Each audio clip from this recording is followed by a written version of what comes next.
All right, earlier in the show, we talked about how Ben Rothwell was moved because UFC 189 was so intense. So that will bring us to our top 5 of the week, which is the top 5 UFC events. Brendan, Ooh, let's do since this. you're back with us, you get to go first this time. I don't know if any of these made me cry, but they definitely moved me a little bit. Number 5, UFC 129. I was here in person. It was the craziest scene I've ever seen when GSP walked out in Toronto. Biggest live crowd ever. I think it's like 80-something thousand. I was in the very top deck. 68,000. It's insane. 68,000. Never seen anything like it. That one was definitely one for the history books, as they say. Number 4, UFC 157. Ronda Rousey's first fight.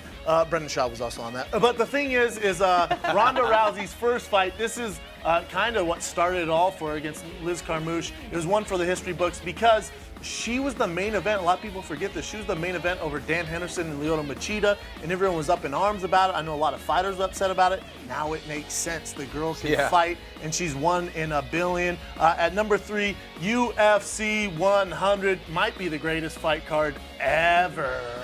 This one might have made me cry just because there's so many stars on it, from GSP to Alves to Dan Henderson, Frank Mir, Brock Lesnar. I mean, there's just so many big names. If you didn't buy this pay-per-view, for sure lose my number. At number 2, UFC 1. This one moved everyone. Kenny won't shut the heck up about it. He talks about it every UFC Now. UFC 1 moved everybody. Oh! It started the movement. Kick the tooth. You know, Hoist Gracie put jiu-jitsu One on the glove, map. like one glove. Yes, one glove, one hit wonders. He has Reebok pumps on. This is amazing. So the thing is UFC 1 was amazing. That better be in your list, Kenny. And at number 1, the fight that I think moved the modern generation and got everyone into the UFC and really put UFC on the map. I remember people calling their friends, who called their friends, who called my mom, who texted me or paged me to tell me to tune in to Spike TV and watch Forrest Griffin and Stephen Bonner. She paged me. Oh, okay. 911, turn to this channel.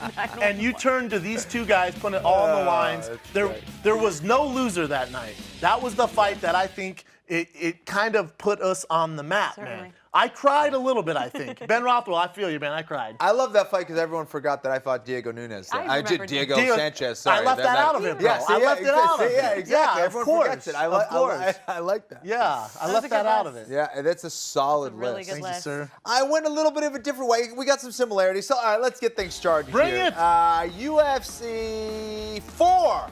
Okay. You know why? Because this is the one that got me to start training and fighting and all that jazz. He beat 3 monsters back in the day. UFC 4, of course, he beat the guy with the mustache. Dan Severn by triangle. It was unbelievable. And after that, I was like, okay, I'm training. I get it.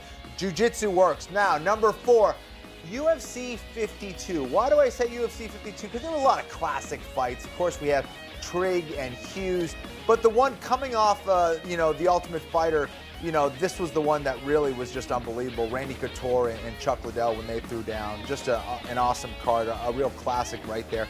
And number 3, Brendan Shaw, we absolutely agree. UFC 100, how can you not have UFC 100? It was, I think, still the biggest pay-per-view of all time. Brock Lesnar, Frank Mir, GSP, Thiago Alves.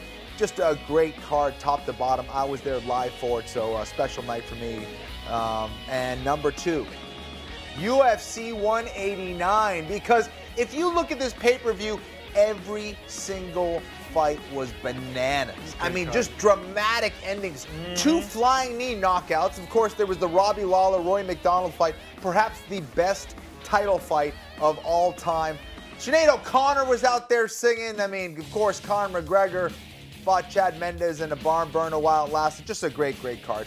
And of course, number 1. You got to have it in here, Shabby, and you did. UFC 1. Of course, This is what started it all, brah. Of course. Like, it started all. How do you not have UFC 1, Jen? Because I knew you were going to have it at 1. I knew you were going to have this at 1. It's my favorite thing ever that ever happened.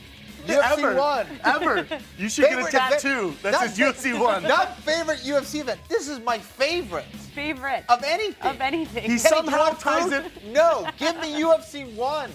He somehow ties UFC 1 into every single show. I love it. And Look, does and anyone how great notice is it that? that we have Horace a top Gracie, 5 UFC 1. that he can Gracie say. 1. That's Jiu-Jitsu awesome. 1. What's your most UFC inspirational 1. moment? UFC 1. UFC 1. I love it. Hey, I you need know help. What? You know what? I'm so happy that you have something that moves you so much. And you tell us every day. Yeah. I love it, man. Yeah, like bowel movements. That's how much I love UFC 1. It moved me in that way, too. That's intense. That is so. that is so so making. intense. That is so making our highlight That is reel. getting All edited right, out like for bowel sure. movements. All right, we are gonna take a break. Coming up Sorry. next is our social I'm so media segment, sorry. Rapid Fire. You guys send in your questions to us at UFC_now with our hashtag UFC Now, and Ken Flo and Big Brown are going I need to settle see, down. To answer your questions. Here's a next. question: who loves anything more than Kenny and UFC 1?